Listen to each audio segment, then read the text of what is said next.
Patrick, former congressman, author of the Mental Health Parity and Addiction Equity Act. Stephen Freed, journalist and author. So what inspired both you to create the book? Well, Stephen and I, Stephen helped me write my own story called A Common Struggle. And we had a great, working relationship as a result of that. And, we figured that we could replicate that, but do it, in magazine length kind of chapters and kind of get the benefit of a more of a deep dive into what it's like living with these illnesses. And Stephen was so good at kind of wrapping in my medical records with my recollection of what had happened. And then, of course, he interviewed everyone around me. So that tempered what I remembered as what happened. And it gave us just a much more realistic version of what actually I went through. And that process is what we basically replicated here with 12 people. And really, this is not a narrative that you often see in mental health, because you just hear the first person narrative. You don't hear the family members, the coworkers, the friends, and or the psychiatrists or medical professionals. And that's exactly what we did in this. So I think for Americans who only hear that someone has a diagnosis, they're now having a little bit better understanding of what a diagnosis means to someone in their daily life, as opposed to people just thinking that they're being transparent simply because they say they have a diagnosis, which of course, thankfully, people are a little bit more open about. But what they're not open about is how does that actually manifest in their lives? And that's how we approach this book, is to get that day-to-day experience that people have living with these illnesses, trying to negotiate family relationships, business, and their medical care. And that, I think, will help make more people less uncomfortable and isolated, because they're not going to feel like they're all alone with their illnesses. And the last thing I'll say is, I'm in 12-step recovery. We have a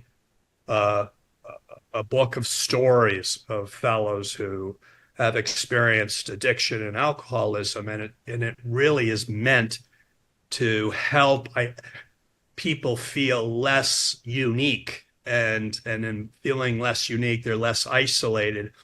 But we don't really have that for people who don't live in the 12-step world. So it's also kind of an attempt to take the benefit of that type of approach to people who have mental illness and addiction. Of course, we never cover these as a continuum. We either say it's a mental illness or it's an addiction. But in this book, we talk about the reality that it's often both at the same time.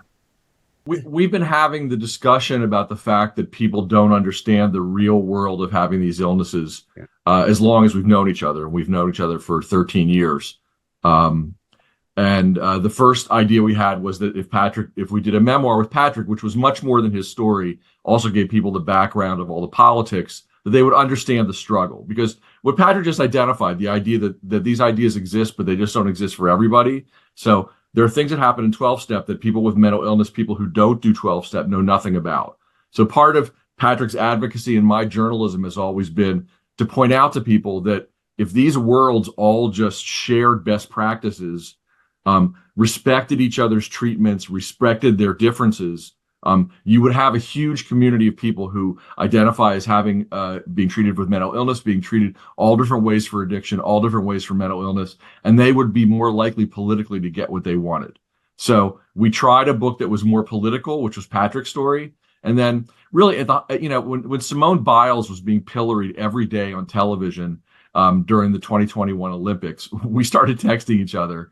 And it's not like we never had this idea before, but we really just said, like, when is it going to get to the point where somebody really understands what it's like to have these illnesses? If you're a journalist or a friend, what questions you're supposed to ask to show that you actually understand? Because, this poor woman is in the middle of this thing and people don't even want to know the answers. All they want is what Patrick always heard from his dad when he was a kid, which is, just snap out of it. Yeah. Just snap out of it. So, we said, it would be great if we could tell individual stories so that's not just one story. And in our dream, it was what if we could create something that was like almost like a profiles and courage for mental health. And I mean, that's what we called it from the very beginning. And then we just started figuring out how you do that, because you can't just call up all your friends and say, will you tell us your stories? Also, we didn't want Patrick's friends. We wanted to talk to people who hadn't come out already, who hadn't already turned their stories into activism.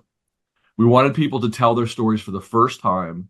And so we started reaching out, everybody in Patrick's Rolodex, everybody in my Rolodex, everybody in everybody's Rolodex, just to let them know we're going to do this book. We're looking for a group of special people who are willing to be really interviewed in depth and maybe share their medical records, maybe connect us with family members, loved ones, people they had broken up with because of their mental illness. That exists too. And just really do a good job and have it be diverse by age, by race, by diagnosis, by gender. And we just started interviewing everybody. We did over 100 pre-Zoom interviews. I mean, you should have seen the calendars for this.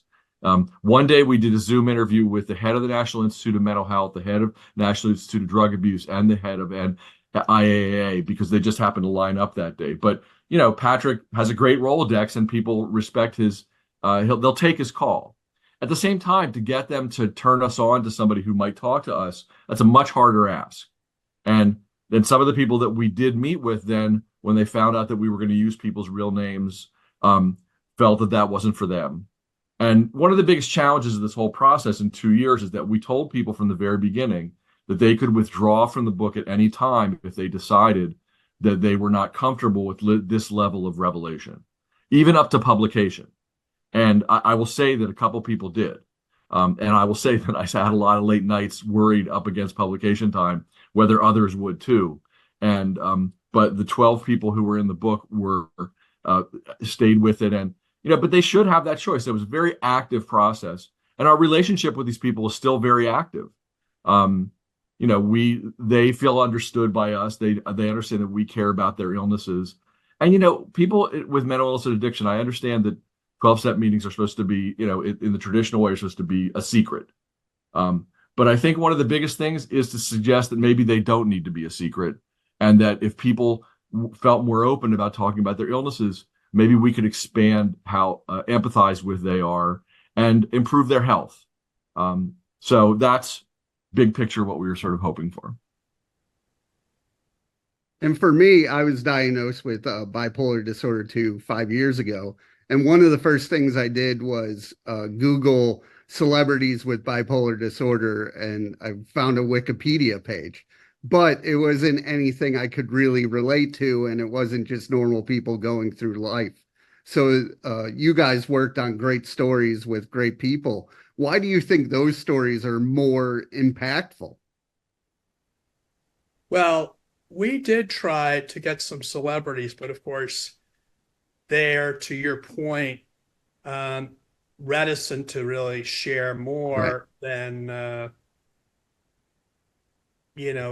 people who are just living their lives with these Yeah. illnesses and frankly can have the ability to share more than maybe but a celebrity. But frankly, that's better. Yeah. It wasn't part of our intention, but it worked out better for us because, to your point, we want people to really share it all. And if you're a real big celebrity, you're self-editing a lot, and that's not, the point of the book. So I think people will be more, ironically, will be more. You look at People magazine; they have to, do the sizzle for the celebrity to get people to pick up the magazine.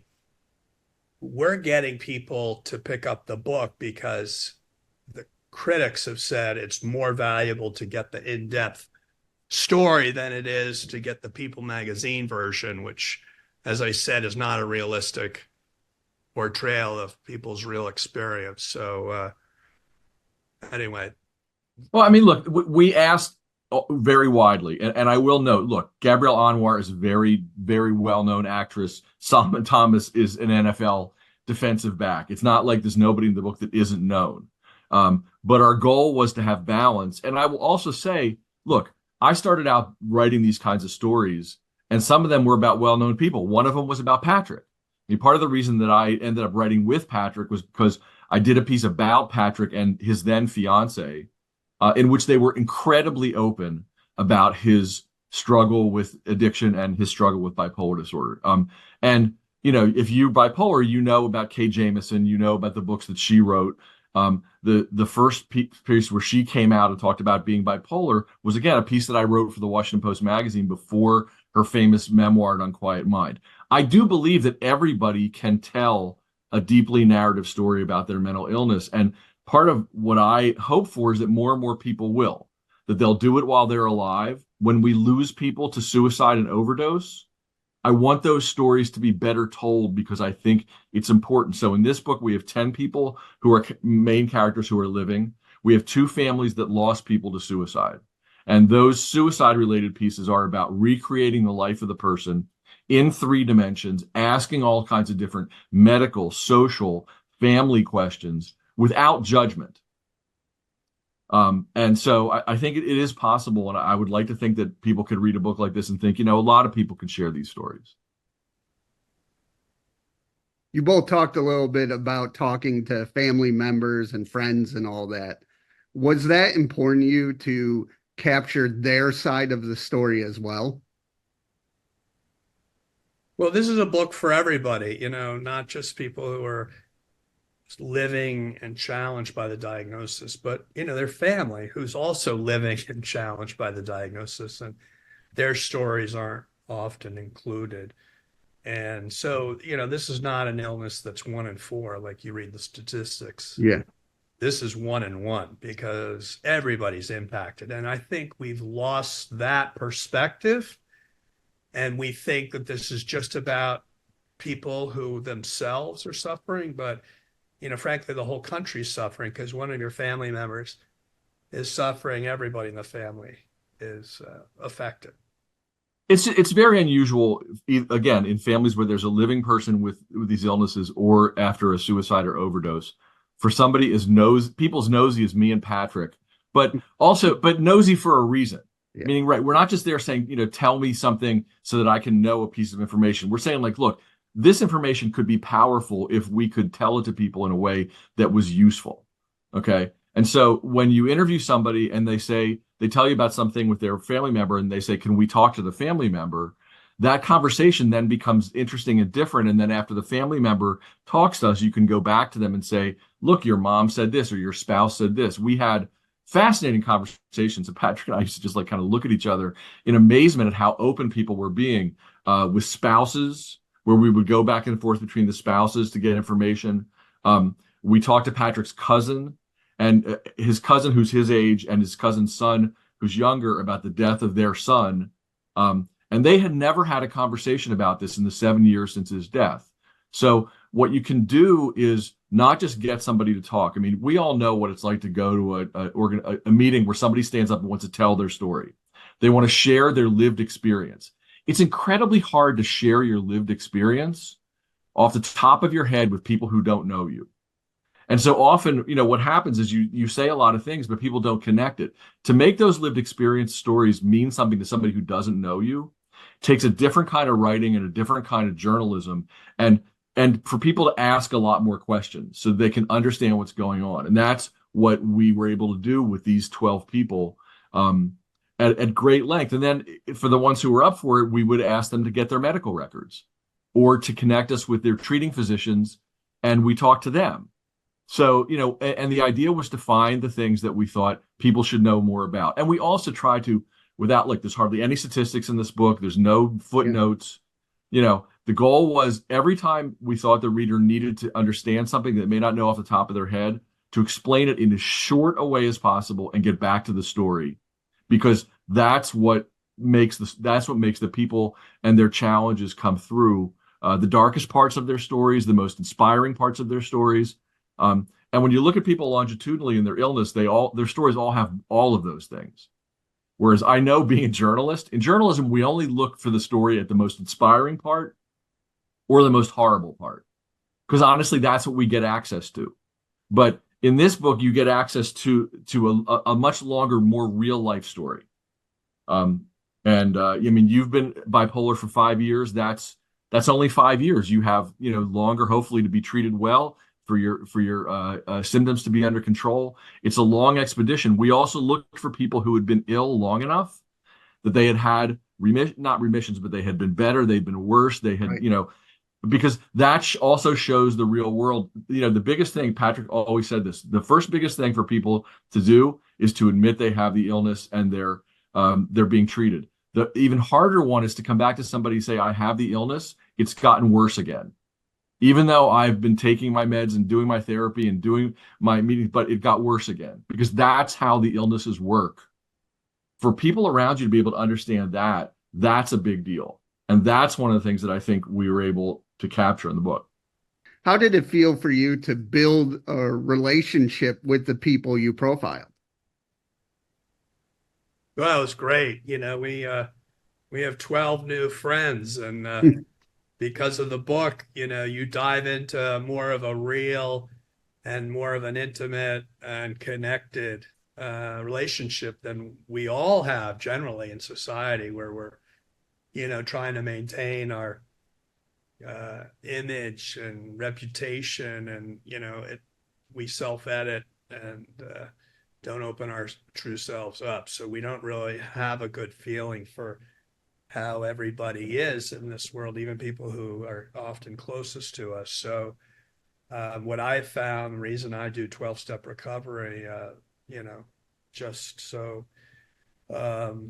passionately, is because it's a place where you can really connect with people who understand, and you can have more transparent, more connected conversations than what society usually allows you to have. So we kind of, this was kind of like that experience for me, when people really open up, and I was able to, open up to them too in the process. So, in order to kind of encourage them and remind them that I had told my story too. So, of course, I shared my narrative, and that helped them kind of know that was the kind of model we wanted to replicate.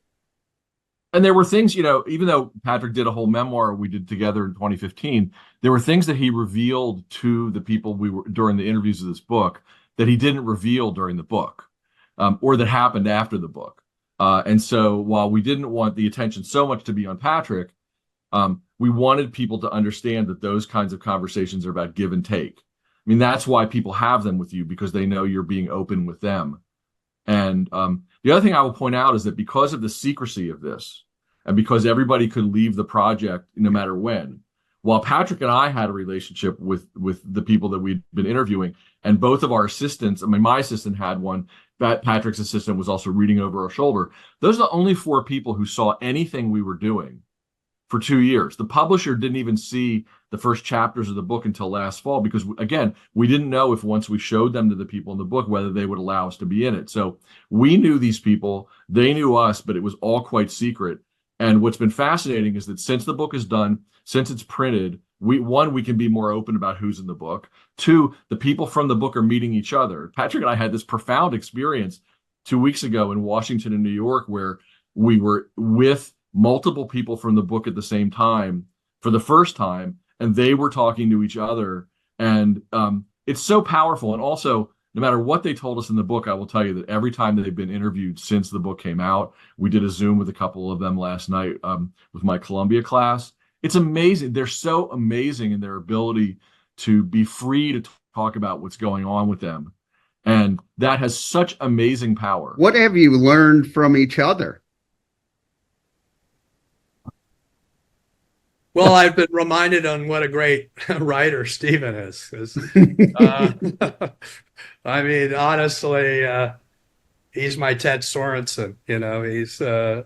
He's a brilliant writer, and frankly, there aren't many who can write in a way that is not salacious or Yeah. puerile or scandalous, because that's really, unfortunately, what we're used to.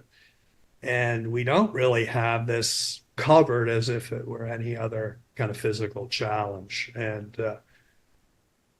the symptoms, so much judgment on symptoms as if people choose to alienate their friends and family. They choose to put their lives at risk for either death or for incarceration. I mean, these people really, unfortunately, conflate, symptoms that people have from these illnesses as, really personal choices people make. But if you think about it, no one makes these choices to live these experiences. And but you have to remind them. And I think writing it in a very kind of factual way takes the that kind of salacious aspect of it out of the narrative. It's not as if we're not telling the full story, but frankly, by telling more, it feels less kind of judgmental, because it's clear that no one's trying to self-edit because they're ashamed of their symptoms. The symptoms are the symptoms, so it's not them. They are their own people, and that comes through in the narrative. Uh, them as people and the illness as something separate. I will say, look, I wrote about mental health for a long time. I'm a little bit older than Patrick, so I was writing about mental health not before Patrick was dealing with his own mental health, but before he was public about his mental health. We met right after he left Congress.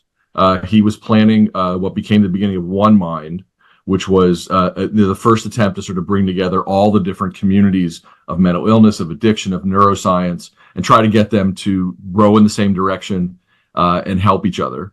And I was recommended to him by the head of the clinical pharmacology department at Georgetown, who I'd written about before. But before I started working with him, I went to Kay Jamison, who I had written about and whose story I had told. And I said, I have an opportunity to work with Patrick Kennedy. What do you think about this? And she said, she knew Patrick for a long time. She said, look, if Patrick Kennedy can get well and stay well and hold it together, he is really the only hope for the future of advocacy in all these areas of mental illness and addiction. So if you working with him can do anything to improve that process, and my main goal is to be able to explain, that would be great. So, for a number of years, we just worked together in messaging. I was there for some of the meetings for the Kennedy Forum, but it ultimately became these books because you have to have something that people can read separate from us. It's been my honor to have any role in this advocacy because, ultimately journalists aren't supposed to do that. They're supposed to write about it, not try to do it themselves. But, what I try to bring to this is if we can't explain to people what this is like to have these illnesses, to struggle with the problems that the politics are supposed to fix, then we're never going to make any progress. And so it's been a really fascinating experience. And right now in real time, it's been really fascinating because, again, once you have a book come out and a book that is so personal for so many people, including us, every time you talk about it and every time you talk about it with the people who are in it or people reading it, you're really moved to see how much it can touch people. And I think how much it's needed. And, what we have to make sure is that as many people as possible read the book, not people who already get it. This book is for people who get it and people who totally don't get it. So in my dream, people who, like you, who have the illness, which people around you understood, our dream is for them to say, look, could you read this? It's not about me, but it's about the bigger picture of me. And that will help me.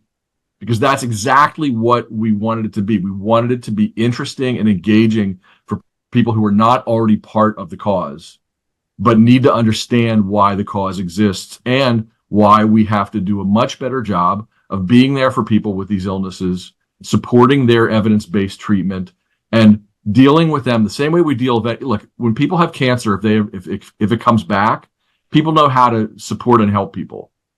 In mental illness, we barely know how to support them when we first find out about it. In addiction, the same way. But in order to be with them through their whole lives, we really have to understand the courses of these illnesses.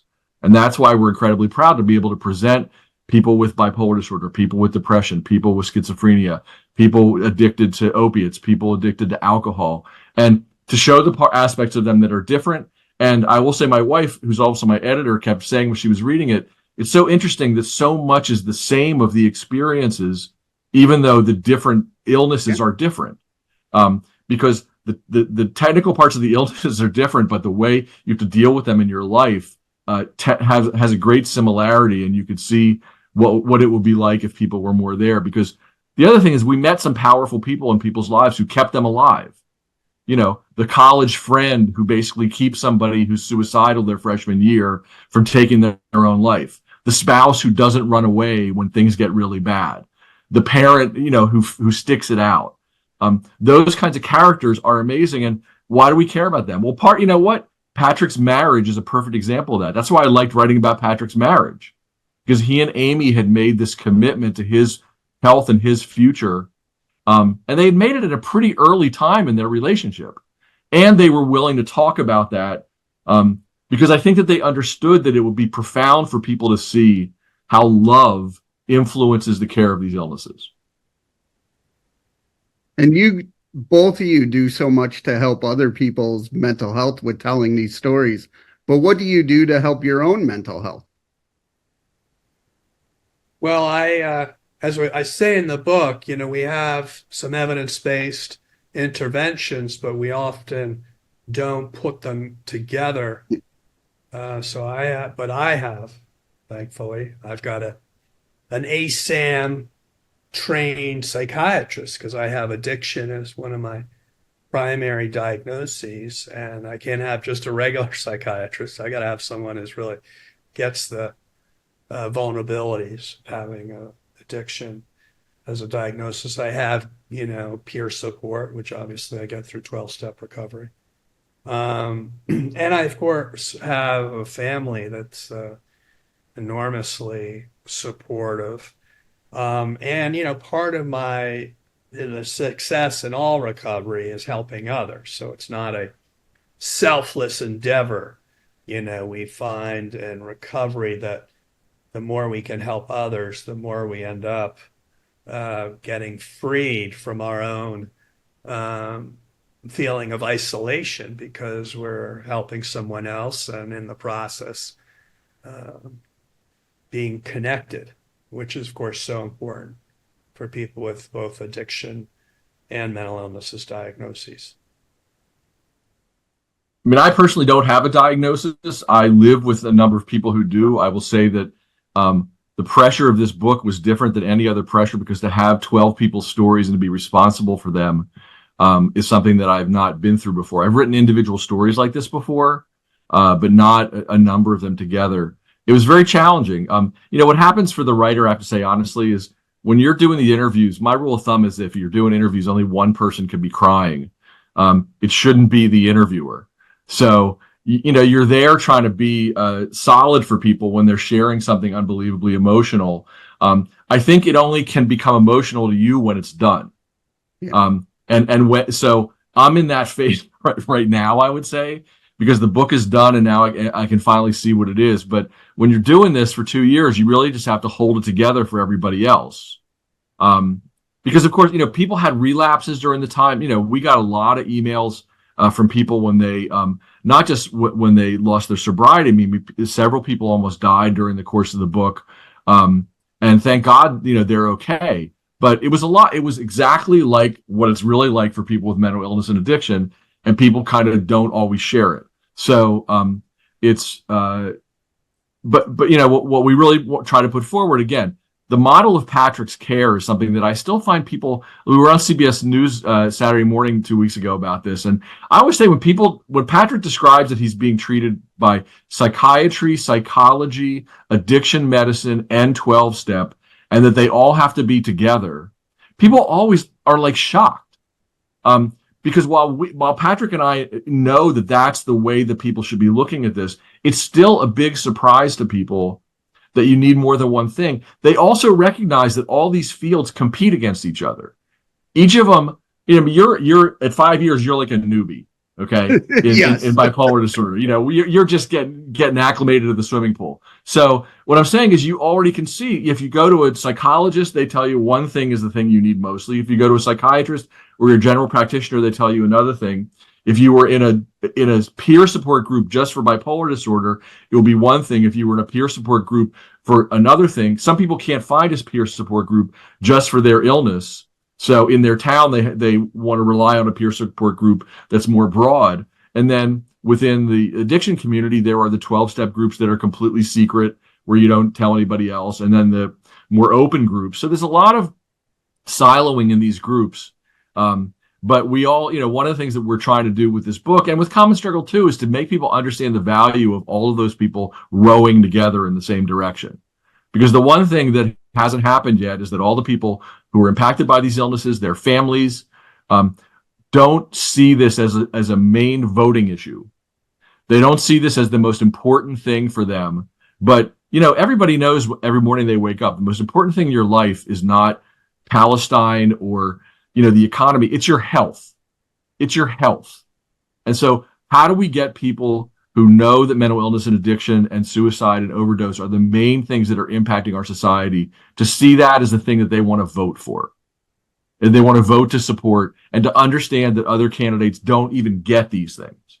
So that's, we're not trying to preach in this book. We're just trying to tell stories. If you want to know the politics, there's a QR code on the last page that goes to Patrick's Alignment for Progress. And the Alignment for Progress is part of a long process in which you try to get every political goal that should exist so that people understand them. If they want, how do we address this? How do we address this? What law does this? And you have to go state by state. And that's been part of Patrick's advocacy. And we want people to get to that by understanding, by reading these stories, how important it is. One of the most amazing things in this book is one couple, they crossed the state line to move into a different state. They moved from Tennessee to Kentucky, and they had to redo all their care because there's it's very hard to be able to take care of yourself and to deal with the fact that different states have different rules. So we're trying to get people together by having these 12 stories as be something they have in common and start from there. So how can people reach out and learn more? Well, I have the back, as Stephen said, a QR code to our Alignment for Progress, and that kind of gets people in terms of the policy work that we're trying to advance. And ultimately, that's what we're going to need to do if we want to get real substantive change. The book will help everybody understand the complexity of these illnesses, but the policy changes need to reflect, as Stephen just mentioned, the kind of systems change we need in order to integrate all these kind of disparate, siloed treatment modalities that, unfortunately, because they're separate, do not achieve the kind of optimal outcomes that we need them to achieve. So it's, the book really helps on both fronts. If we, look, the goal here was to recast the struggle with mental illness as courage, and to have the people who are dealing with it and their families and their caregivers and their bosses to understand they're all part of an effort. So, for a long time I watched, it's not enough to be right. People like Patrick in their advocacy have been right about what needs to be done for a frighteningly long time. The question is, what do you do to make these people who are right get done what they know needs to be done? And part of the way that you do that is to make sure that everybody understands they can be part of this. So the first thing people can do, I hate to say this because it sounds like what an author says, but, read the book, because the idea of the book was to give people a starting point, not just for policy, but for the real world of the illnesses. If they understand what's at stake, they are much more likely to be open to the kinds of policy changes that we need, which are not so innovative. I mean, the thing, if you study mental health policy history, People have come up with solutions for this a lot of times. They don't get funded for more than a year. Or you get a law passed and it's hard to get it operationalized. I mean, Patrick's been trying to operationalize his Mental Health Parity Act since 2008. It's much easier said than done. But how it gets done is if more and more people understand that this is one of their issues to vote for, and that their public officials understand that this is one of the things that people are going to vote for. And the way to do that is for them to come together in a Profiles in Mental Health Courage community. So, we thought that part of the reason to use that title means something to Americans. It originally, Patrick's uncle wrote Profiles in Courage because he wanted to encourage the political courage it would take to get over the McCarthy era, to deal with the world in the Cold War, for people to understand what it was right to do, to do the right thing, and how courageous that was. And we want people to think the same way about this, because that's the way we make progress in this area.